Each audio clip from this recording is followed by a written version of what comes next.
Hello, my dear students. You are welcome in RK Institute. I am Dr. RK Sani, and today I am going to discuss or find energy of electron in Bohr orbit. Energy of electron in Bohr orbit.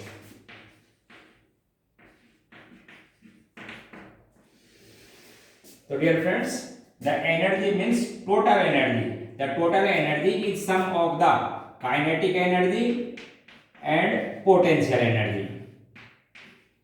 Kinetic energy arises due to motion of electron around the nucleus in circular path, and potential energy due to electrostatic force of attraction between negatively charged electron and positively charged nucleus.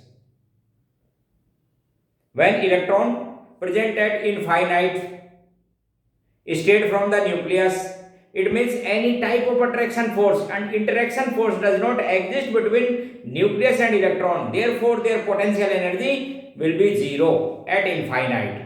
When electron present at r distance from the nucleus in an atom, then their potential energy become negative because electrostatic force of attraction exists between electron and nucleus. Therefore, decrease their energy means increase stability, and hence we find potential energy.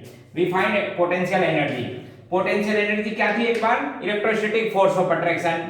कहां से?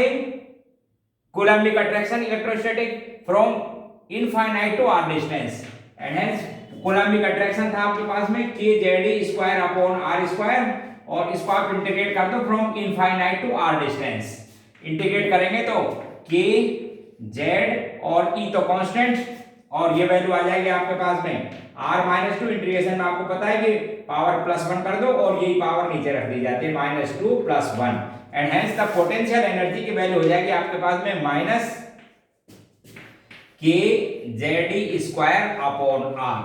r distance पर nucleus से r distance पर electron की potential energy ये. तो मैंने potential energy find कर ली. Kinetic energy due to movement of electron, और आपको पता है कि साहब काइनेटिक एनर्जी होती है आपके पास में ½ mv². According to first Bohr postulate we know that kZe² upon r² equals to mv² upon r, और we can say mv² equals to kZ² upon r. तो यहां पोटेंशियल एनर्जी में mv² की जगह ये मैं वैल्यू पुट कर सकता हूं. Enhance total energy of electron, देखो अब एक बार ध्यान से वैल्यू पुट कर रहा हूं. टोटल एनर्जी ऑफ इलेक्ट्रॉन इस काइनेटिक एनर्जी की वैल्यू पुट कर रहा हूं, काइनेटिक एनर्जी की mv² की वैल्यू. तो ये हो जाएगी आपके पास में kZe² अपॉन 2r. क्या चीज हो गई आपके पास में? Kinetic energy. पोटेंशियल एनर्जी की वैल्यू मैंने फाइंड कर ली, कितनी थी? kZe² upon r. ये पोटेंशियल एनर्जी, ये काइनेटिक एनर्जी. टोटल कर लो इनको, तो आपके पास में ये कंप्लीट एनर्जी इलेक्ट्रॉन की जो टोटल आ जाएगी माइनस ये हाफ कम कर दो इसमें से, kZe² अपॉन 2r. ये लो साहब, ये एनर्जी हो गई इलेक्ट्रॉन की टोटल. इसके अंदर अब आप क्या करना? रेडियस की value, put the value of radius, bore radius in this equation. तो हम जब इसमें वैल्यू पुटिंग करेंगे तो आपके पास में E इक्वल्स टू हो जाएगा, देखो kZe² अपॉन 2. r की वैल्यू थी आपके पास में, उसको याद रखना, m² अपॉन 4π² m kZe². ये आपके पास में r की वैल्यू थी radius, bore radius. Therefore total energy, अब देखो टोटल एनर्जी फाइंड करनी है तो आपको ये हो जाएगा आपके पास में -2π² m k² z² चेक करो, z² e4 upon n² h², check कर लीजिए, -2π² m k² z² e4, charge का 4. अब इसमें जब आप कांस्टेंट की वैल्यू, ये आपके पास में एनर्जी का फॉर्मूला आ गया, इसको आप लर्न कर लेंगे एक बार. ये एनर्जी कैलकुलेट करने का एक इक्वेशन मैंने बता दिया. अब आप इसमें कांस्टेंट की वैल्यू की बात करेंगे, two constant, pi constant, m constant, coulombic constant जो आपको बताया था 1/4πε0, चार्ज इलेक्ट्रॉन का कांस्टेंट और प्लैंक कांस्टेंट, इन सब की वैल्यू यदि पुट कर देंगे तो ऐसा यूनिट में आपके पास में एनर्जी आ जाएगी -2.18 × 10⁻⁸. ऊपर बचेगा जेड स्क्वायर और नीचे बचेगा ओनली एन स्क्वायर, और ये वैल्यू हो गई साहब आपके पास में जूल पर एटम। पर एटम का मतलब जूल पर इलेक्ट्रॉन, एक इलेक्ट्रॉन के पास, क्योंकि ये सभी किसके लिए वैलिड है, ये फॉर्मूला ध्यान रखना, यूनि इलेक्ट्रॉनिक स्पीशीज। तो ऊपर बचेगा जेड और नीचे बचेगा एन, तो ये हो गई आपके पास में इतने जूल एनर्जी। ठीक है, अब जूल को इलेक्ट्रॉन वोल्ट में कन्वर्ट करना हो तो वो मैं वैल्यू आपको समझा देता हूं। देखो इधर देखिए, वी नो दैट 1.602 into 10 की power -19 joule equals to 1 electron volt. तो आप इस जूल की वैल्यू को इलेक्ट्रॉन वोल्ट में कन्वर्ट करेंगे तो आपके पास में एनर्जी हो जाएगी -2.18 into 10 की पावर -18, ऊपर आपके पास में जेड स्क्वायर, नीचे क्या चीज है आपके पास में एन स्क्वायर, इसको इस वैल्यू से डिवाइड कर दो, ये है 1.602 into 10 की पावर -19, ये थी अभी जूल में डिवाइड कर दी इससे, तो आपके पास में किस में आ जाएगी, इलेक्ट्रॉन वोल्ट में। जब आप इसको सोल्व करेंगे तो ये वैल्यू आएगी -13.6, ऊपर जेड स्क्वायर और नीचे क्या आ जाएगा, एन स्क्वायर। अब यूनिट किस में हो गई बोलो, इलेक्ट्रॉन वोल्ट पर एटम, इलेक्ट्रॉन वोल्ट पर एटम या पर इलेक्ट्रॉन, समझ गए, ये आ गई एनर्जी इलेक्ट्रॉन वोल्ट में। जनरली इससे क्वेश्चन कराते रहते हैं। और समझाता हूं आपको, देखो इसको और चेंज कर देता हूं और समझो आप, ये आपके पास में ऐसा यूनिट में थी एनर्जी जूल में एक इलेक्ट्रॉन की, समझ गए। मैं कहता हूं साहब किलो जूल में बताओ, तो देखो इसको मैं सॉल्व करता हूं, एक बार देखना किलो जूल में बताएं, -2.18 into 10 की पावर -18, ये थी जूल में। अब हो गई साहब ये किलो जूल में। एक एटम की थी ये, मैं कहता हूं 1 मोल की बताओ, तो 1 मोल का मतलब 6.023 into 10 की पावर 23। अब हो गई ये किसके अंदर, किलो जूल पर मोल। इसको जब आप सोल्व करोगे, इस वैल्यू को जब आप सोल्व करोगे तो ये वैल्यू आएगी आपके पास में -1312, ऊपर आएगा जेड स्क्वायर और नीचे क्या आ जाएगा, एन स्क्वायर। अब यूनिट क्या हो गई, देखो इधर किलो जूल पर मोल, किलो जूल पर मोल डिवाइड कर दिया 1000 से किलो, और वो एक एटम की थी, अब हो गया 1 मोल की। ठीक है, किलो जूल पर मोल। और आपको एक बात और भी पता है, 1 कैलोरी इक्वल्स टू 4.184 जूल, ये होता है। तो आपको कैलोरी में कन्वर्ट करना हो तो इस वैल्यू को इससे डिवाइड कर दो, तो एनर्जी कैलोरी में भी आ जाएगी आपके पास में -313.5, ऊपर वही जेड स्क्वायर और नीचे क्या आ जाएगा, एन स्क्वायर। अब यूनिट क्या हो जाएगी, किलो कैलोरी पर मोल। ठीक है, तो मैंने इसको डिवाइड कर लिया। तो इस तरह से यूनिट यदि आपसे पूछे तो वो आप चेक कर लेंगे, ऐसा यूनिट को लर्न करें एक तो, और एक 13.6 इलेक्ट्रॉन वोल्ट, क्योंकि वो कॉमन क्वेश्चन जनरली उससे आते रहते हैं। तो ये मेरे पास में इलेक्ट्रॉन की एनर्जी हो गई। दूसरी बात और समझाता हूं आपको, कई चीजें समझाऊंगा, आप ध्यान रखना। एक रिलेशन, डिफरेंट टाइप की जो एनर्जी है उनमें रिलेशन, जैसे आपने अभी देखो, अभी आपने इलेक्ट्रॉन की टोटल एनर्जी थी -12 kZe²/r। इलेक्ट्रॉन की काइनेटिक एनर्जी चेक करो अभी कितनी लिख रही थी, काइनेटिक एनर्जी प्लस साइन के साथ थी kZe²/2r, बराबर मैग्नीट्यूड था। और पोटेंशियल एनर्जी थी आपके पास में -kZe²/r। तो एक बार देखो इन तीनों में रिलेशन, ध्यान से देखें, relation between kinetic energy and potential energy, kinetic energy and total energy, and potential and kinetic. तो first relation between total energy and kinetic energy, ध्यान से देखो, kinetic energy of electron and total energy. देखिए केवल किस बात का difference है, साइन का।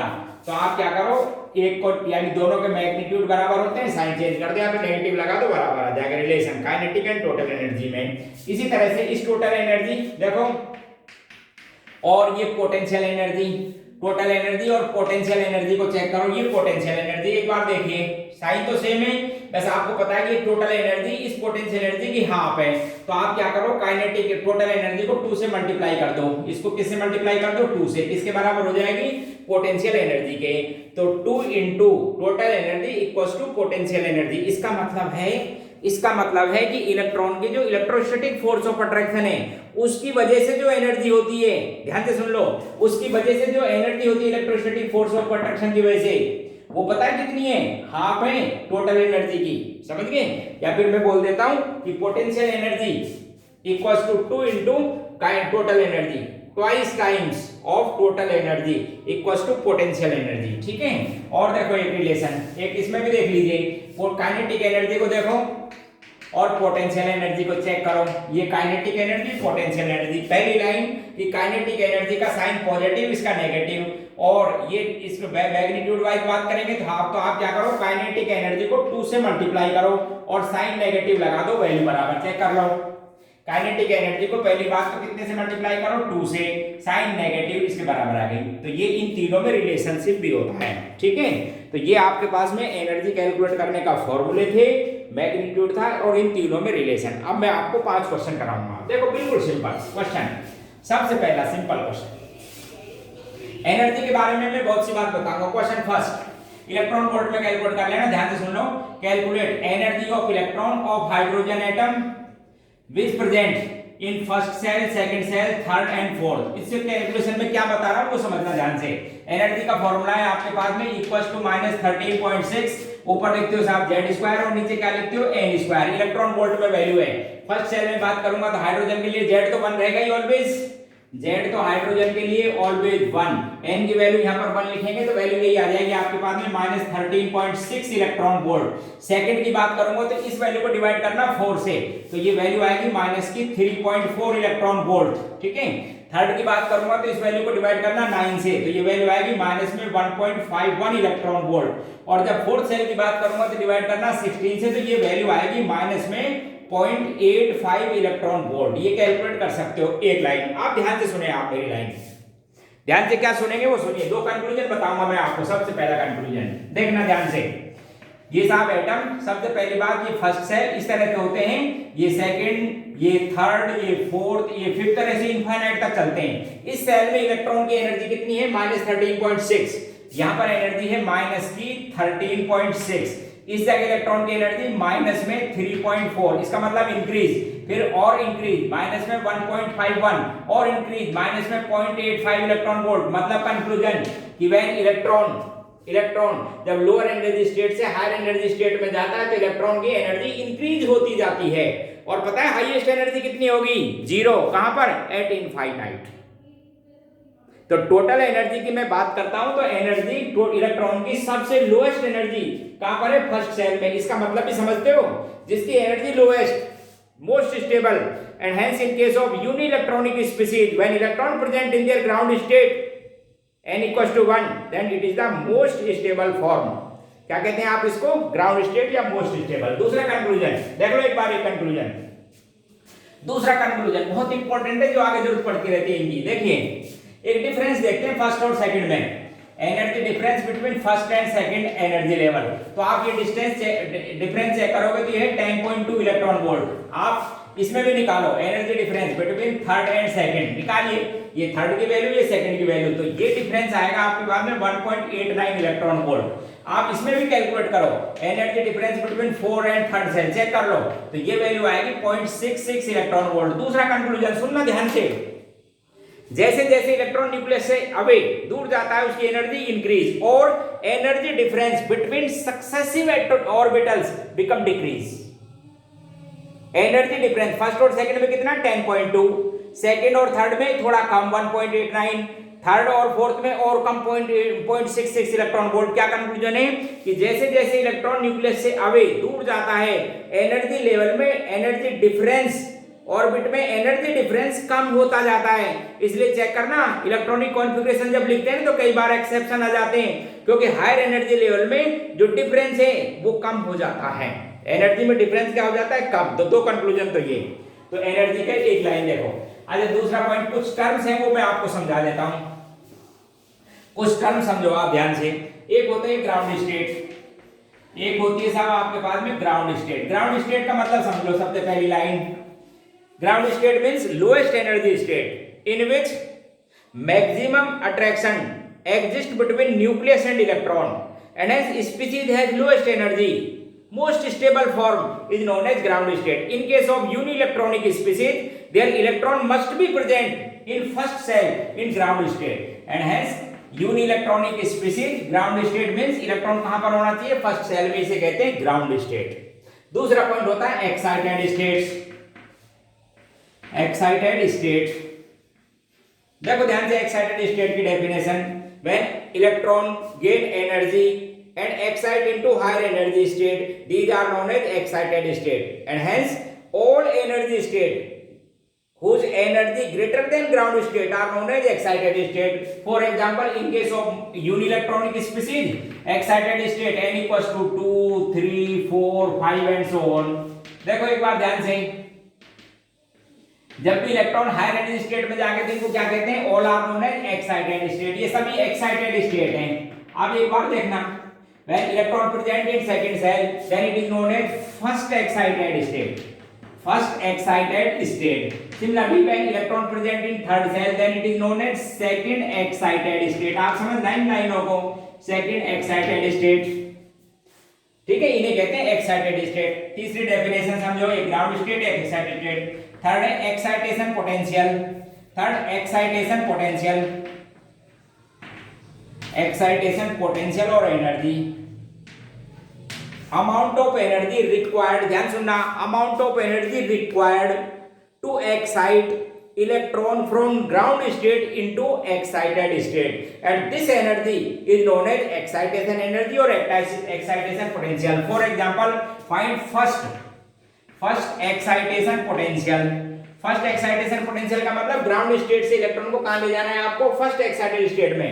It means E2 minus E1 is known as first excitation potential, or we can say in case of hydrogen atom species या hydrogen atom, it's 10.2 electron volt.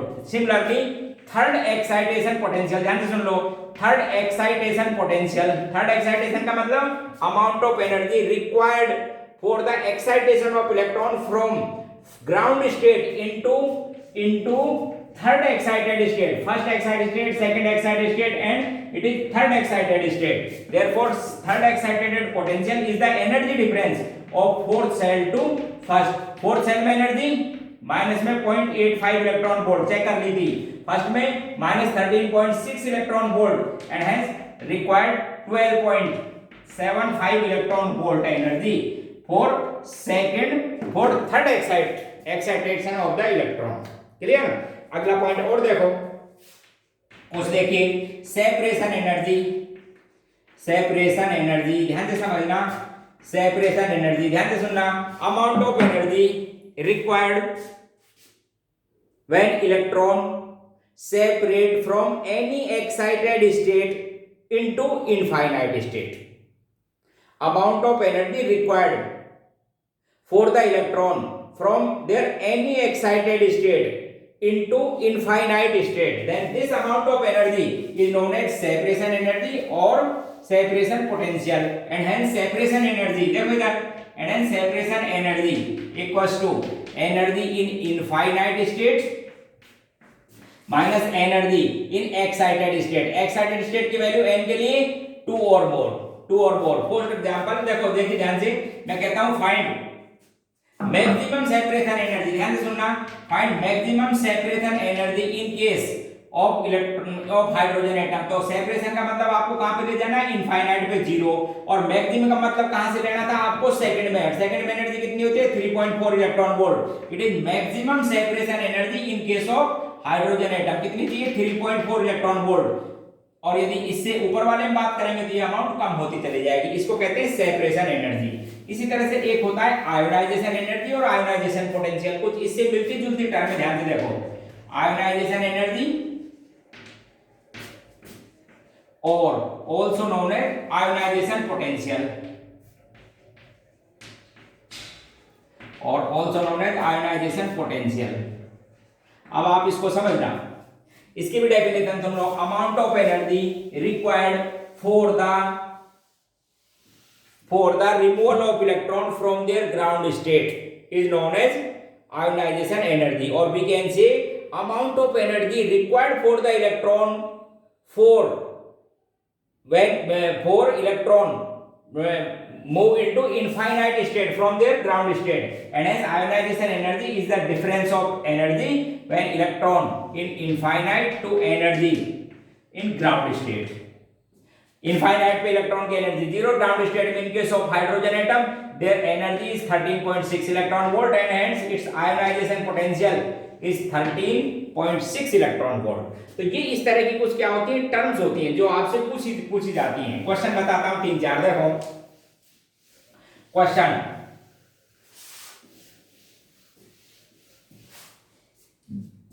Find ionization energy, ध्यान से सुनना, find ionization energy of lithium plus 2 ion. तो ionization का मतलब समझ गए, amount of energy which required for the removal of electron from their ground state to infinite. तो infinite में तो आपको पता है कि एनर्जी कितनी होती है, 0।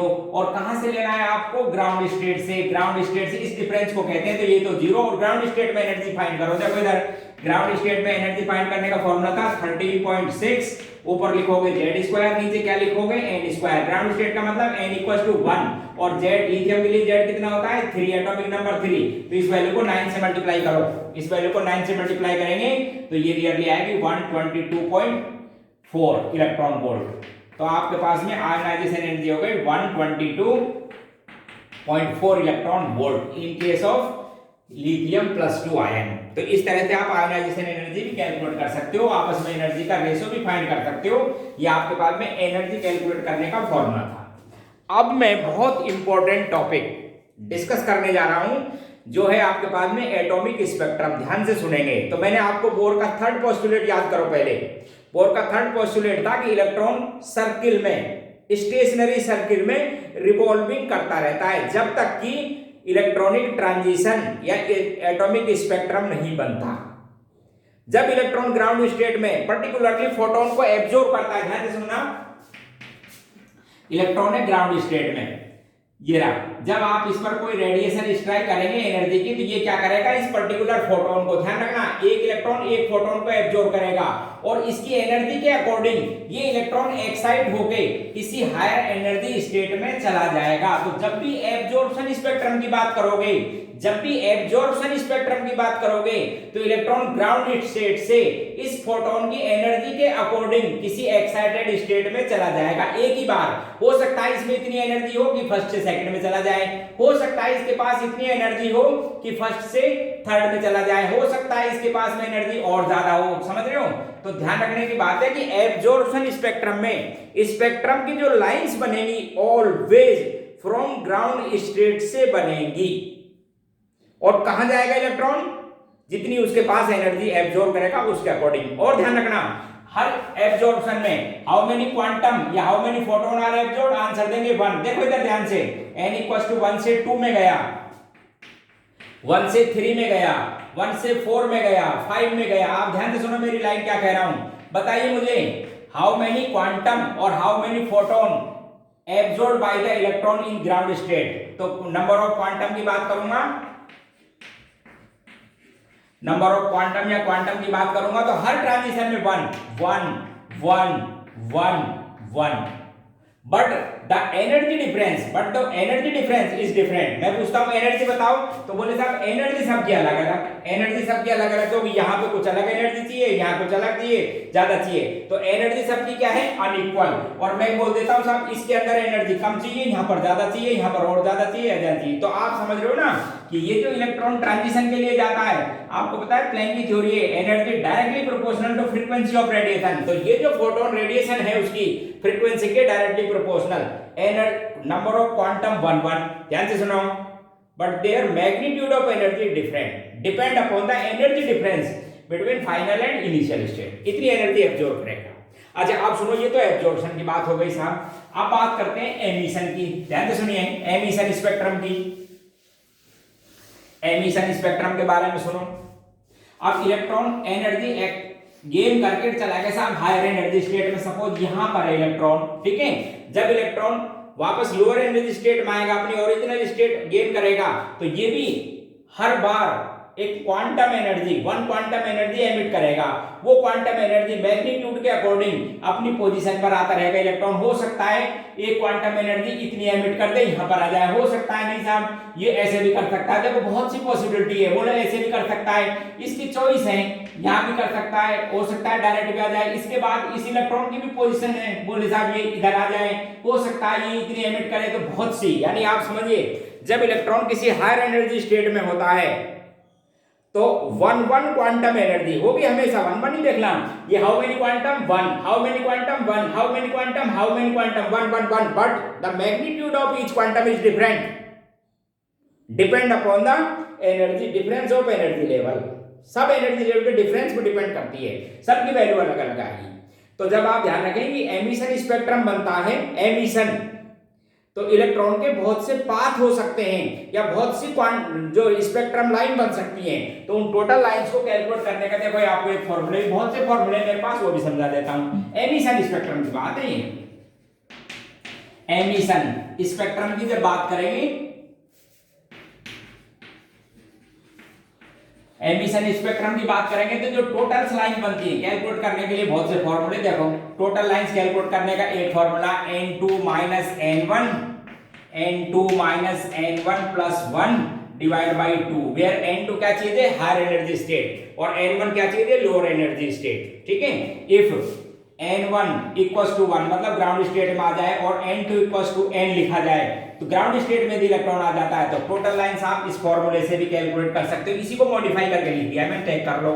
ठीक है, n2 की जगह तो लिख दिया है n और n1 की जगह क्या लिख दिया है 1, तो ये फॉर्मूला ये आ गया। तो जब इलेक्ट्रॉन ग्राउंड स्टेट में आ जाएगा तो इससे कैलकुलेट कर सकते हो। देखो दो एग्जांपल समझो आप ध्यान से सुनिए, दो एग्जांपल्स बताता हूं, किसी से भी आप कैलकुलेट कर सकते हो टोटल लाइंस। देखो when electron present in fourth shell suppose and fall down into first shell, ये तो हायर स्टेट और ये lower state, find total spectral lines. तो आपके पास फॉर्मूले थे कई, उनमें से कैलकुलेट किसी से भी कर सकते हो, जैसे n-1 डिवाइड बाई 2, इससे निकाल सकते हो। ग्राउंड स्टेट में n की वैल्यू लिखो 4, तो ये हो गया 12 डिवाइड करो 2 से, तो कितनी आ गई आपके पास में 6 स्पेक्ट्रल लाइंस। अब आप समझो ये 6 कैसे बनी, देखो ये देखिए ऑल प्रोबेबल पाथ है, ये ध्यान से देखो क्या क्या प्रोबेबल पाथ है आप समझना उनको। मैं ऐसे लिख सकता हूं, देखिए इलेक्ट्रॉन 4 से थर्ड में जा सकता है, ध्यान से सुन लो, 4 से सेकंड में भी जा सकता है और 4 से फर्स्ट में जा सकता है। जब इलेक्ट्रॉन थर्ड में आया तो उसके भी दो चॉइस है कि इलेक्ट्रॉन थर्ड से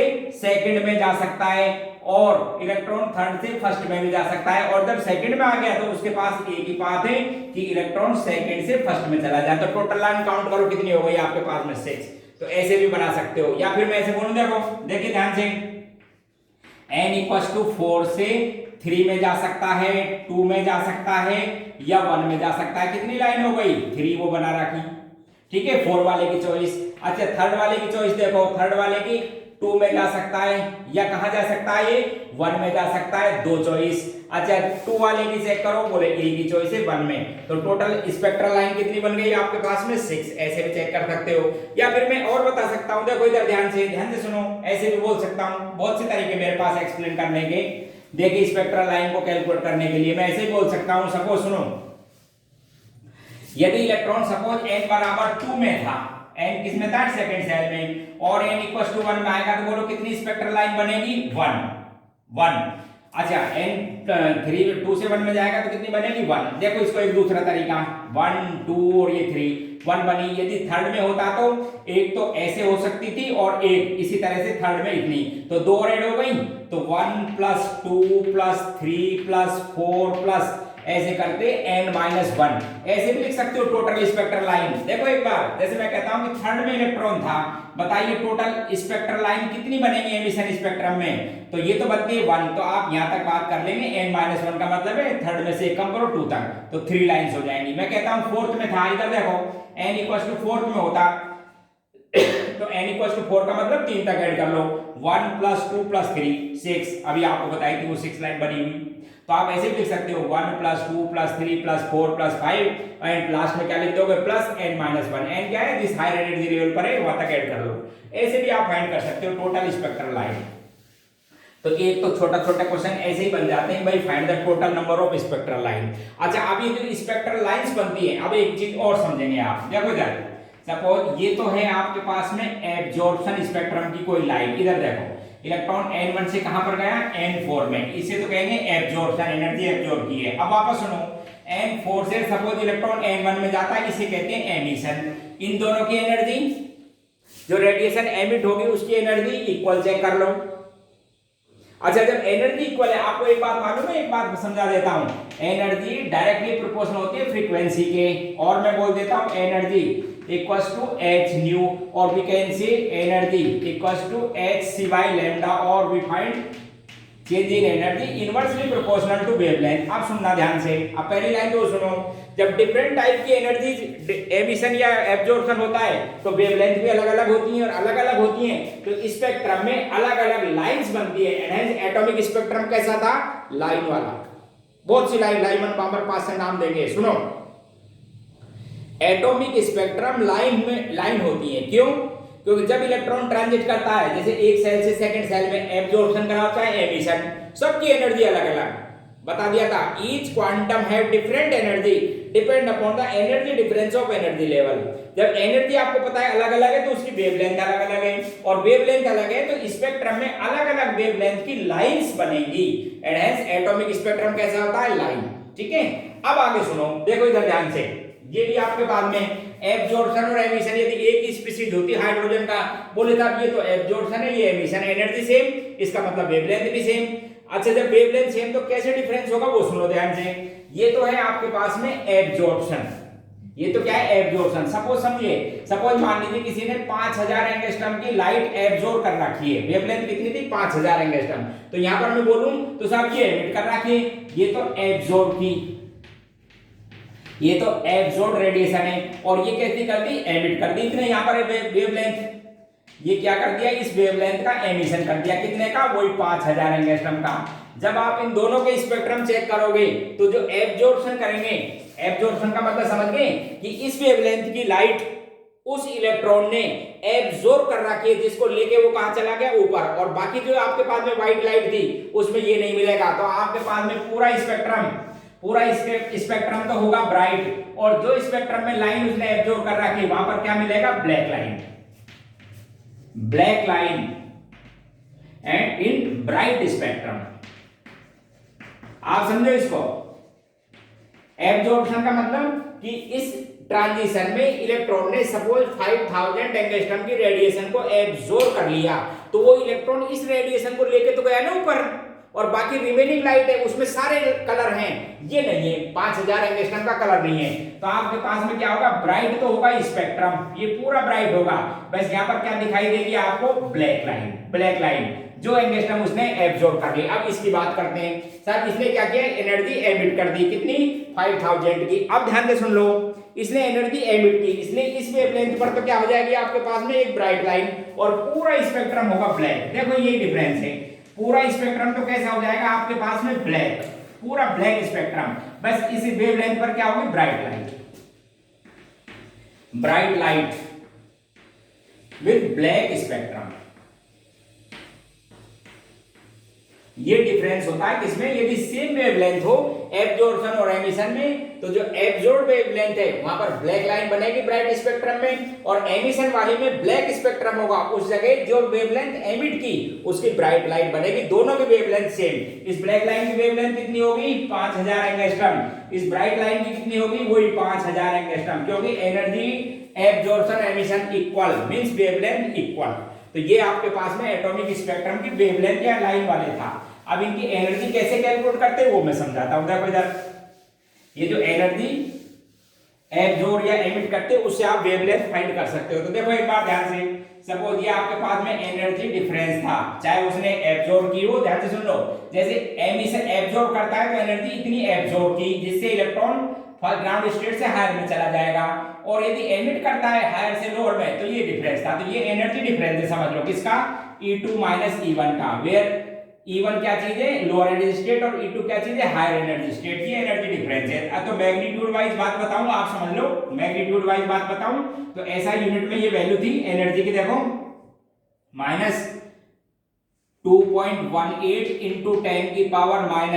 10⁻⁻18। ऊपर क्या था? Z², नीचे क्या लिखा था आपने? n²। ये तो E2 में थी, तो E2 में लिख देता हूं इसको 2 में, माइनस E1 में यहाँ पे वैल्यू रख देता हूं -E1 की वैल्यू, ये लिखेंगे माइनस कितना? 2.18 × 10⁻⁻18। ऊपर लिखेंगे आप Z² और नीचे क्या लिखेंगे? n1²। ठीक है साहब, मैंने वैल्यू पुट कर दी। इसमें से कॉमन ले लो आप, कितने को? 2.18 को × 10⁻18 ले लीजिए आप कॉमन, -18, और Z को भी कॉमन ले लो, Z, और ये हो जाएगा आपके पास में 1/n1² - 1/n2²। ये लो साहब, ये मैंने क्या मालूम कर दिया? एनर्जी डिफरेंस मालूम कर दिया उस रेडिएशन का। ठीक है, जब एनर्जी डिफरेंस आ गया तो आप वेवलेंथ भी मालूम कर सकते हो। क्या है फॉर्मूला वेवलेंथ का, वो भी समझाता हूं, देखो चेक करते जाओ आप। वेवलेंथ का फॉर्मूला आपके पास में कैसे निकालते हैं, प्लैंक थ्योरी के अकॉर्डिंग डेल्टा ई किसके बराबर था, ये एच न्यू, तो इस डेल्टा ई की जगह लिख सकता हूं एच न्यू।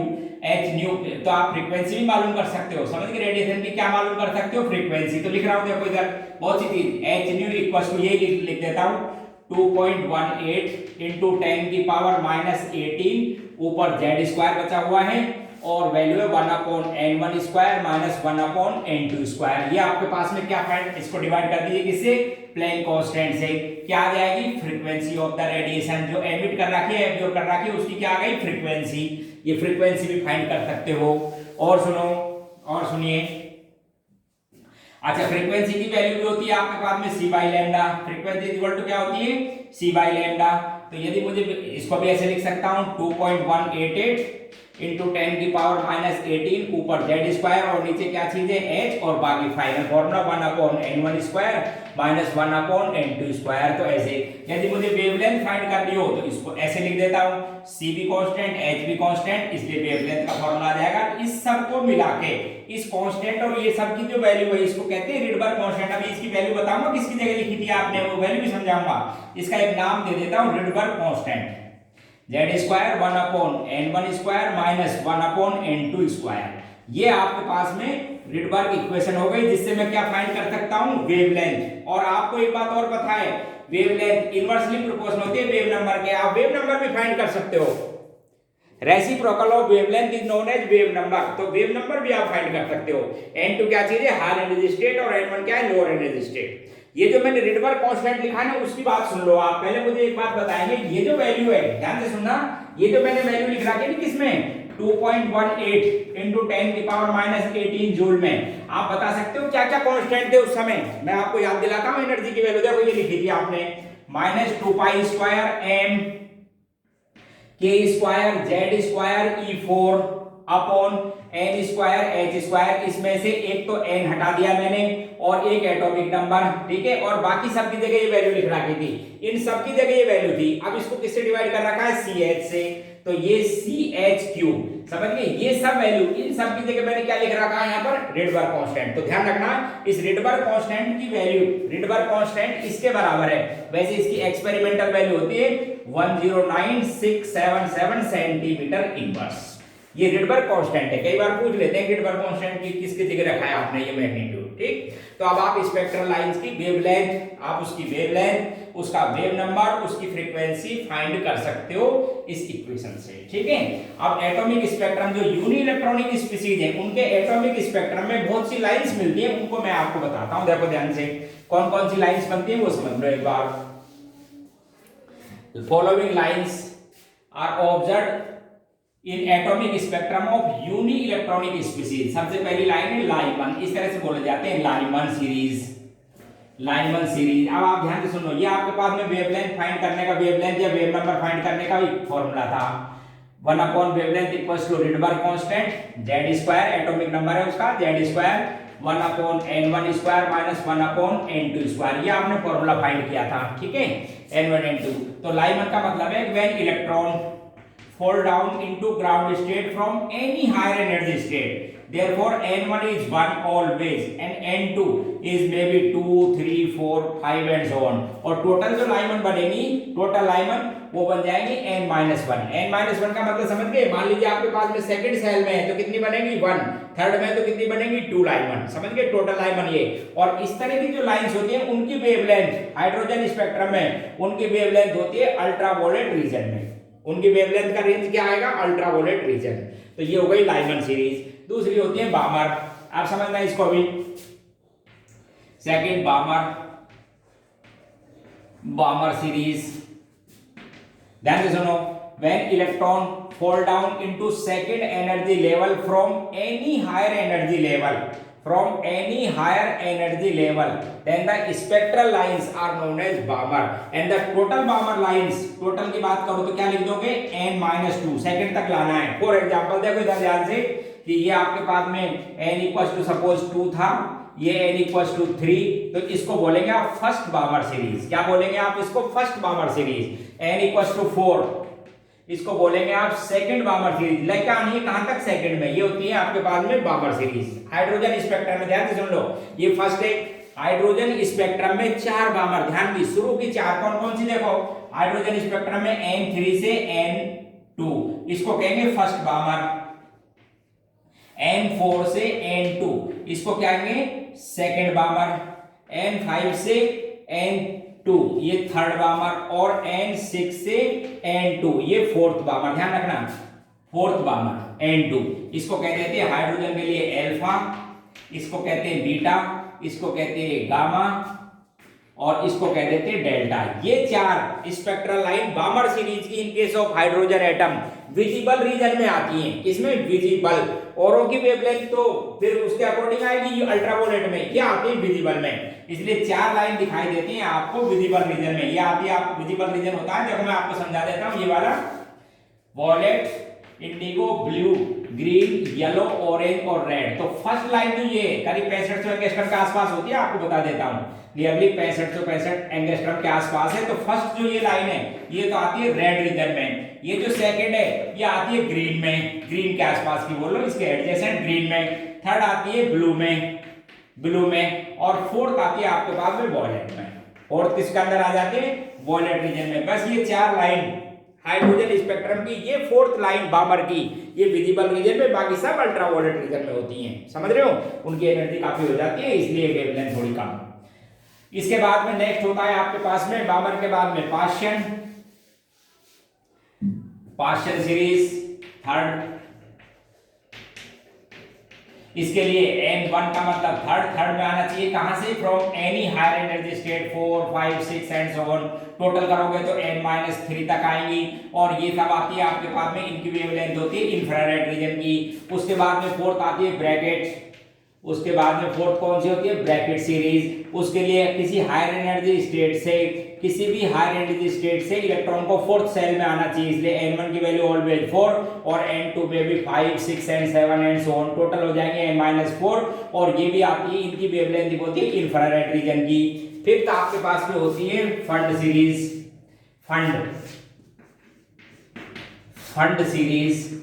इसकी डेफिनेशन है कि when electron fall down from any higher energy state to fifth cell बोल सकते हो, ऑर्बिट बोल सकते हो, या सर्कुलर पाथ बोल सकते हो। फिफ्थ में आना चाहिए from any higher energy state, 6 7 किसी से मिलाएं, ये सब भी इंफ्रारेड में। टोटल N-5, और एक छठी और होती है जिनको कहते हैं हम्फ्री, एक और होती है हम्फ्री। उसकी डेफिनेशन है कि इलेक्ट्रॉन किसी हायर एनर्जी स्टेट से किस में आना चाहिए, 6th सेल में, और हायर स्टेट कोई भी हो सकता है 7 8 9 वगैरह। तो टोटल हो जाएंगे आपके पास में N-6, और ये भी होती है इंफ्रारेड से थोड़ा ज्यादा होता है इनका वेवलेंथ, इसलिए इनको बोल देते हैं फार इंफ्रारेड। ये आते हैं फार इंफ्रारेड रीजन में आप इनकी वेवलेंथ होती है, इनको कहते हैं आप हम्फ्री रेडिएशंस। तो mono electronic species like as hydrogen, helium plus ion, lithium plus 2 cation etcetera, उनके स्पेक्ट्रम में ये 6 लाइंस ऑब्जर्व होती हैं, या 6 सीरीज ऑब्जर्व होती है। लाइन तो बहुत सी होती है, एक सीरीज में ध्यान रखें आप। तो ये था आपके पास में एटॉमिक स्पेक्ट्रम। अगली क्लास में इनकी वेवलेंथ वगैरह के बारे में कुछ क्वेश्चन कराऊंगा, ठीक है, ओके।